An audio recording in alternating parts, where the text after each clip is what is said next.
Voyons comment effectuer des multiplications par 10, par 100 et par 1000. Multiplier un nombre par 10, par 100 ou par 1000, c'est donner à chacun de ces chiffres une valeur 10 fois plus grande, 100 fois plus grande ou 1000 fois plus grande. Premier exemple, 63 fois 10. On peut utiliser un tableau de numération. 63 est composé de 3 unités et 6 dizaines.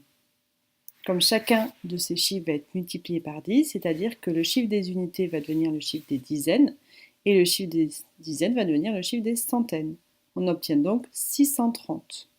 6 centaines, 3 dizaines et 0 unité, ce qui fait bien 630. Deuxième exemple, 1,52 fois 100.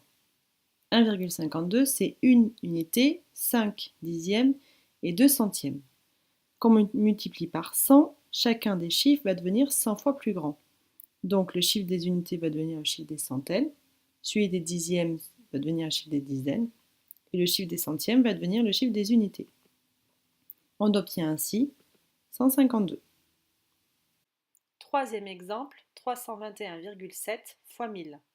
321,7 est composé de 3 centaines, 2 dizaines, 1 unité et 7 dixièmes. On multiplie le tout par 1000, donc chacun des chiffres va devenir 1000 fois plus grand. Ainsi, le chiffre des unités va devenir le chiffre des unités de 1000. Le chiffre des dixièmes va devenir le chiffre des centaines. Il faut donc mettre un 0 dans la case des dizaines et dans la case des unités. Et on obtient le nombre 321 700. Donc, voyons maintenant comment diviser par 10, par 100 ou par 1000. Diviser un nombre par 10, par 100 ou par 1000, c'est donner à chacun de ces chiffres une valeur 10 fois plus petite, 100 fois plus petite ou 1000 fois plus petite. Par exemple, 51 divisé par 10. On va encore utiliser un tableau de numération. 51, c'est 5 dizaines et une unité. Cette fois, on divise par 10, ce qui signifie que chacun des chiffres va être 10 fois plus petit. Donc ici, les 5 dizaines vont devenir 5 unités et une unité va devenir un dixième. On obtient ainsi 51 divisé par 10 qui est égal à 5,1. 6,2 divisé par 100. Nous avons 6 unités et 2 dixièmes. On les divise par 100, ce qui signifie que chaque chiffre va être 100 fois plus petit. Donc le chiffre des unités va devenir le chiffre des centièmes et le chiffre des dixièmes le chiffre des millièmes.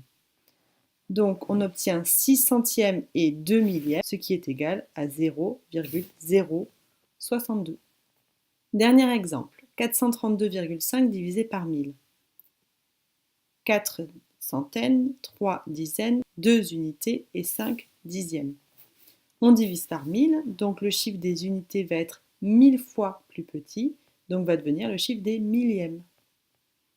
Même chose pour chacun des autres chiffres. On obtient donc que 432,5 divisé par 1000 est égal à 0,4325.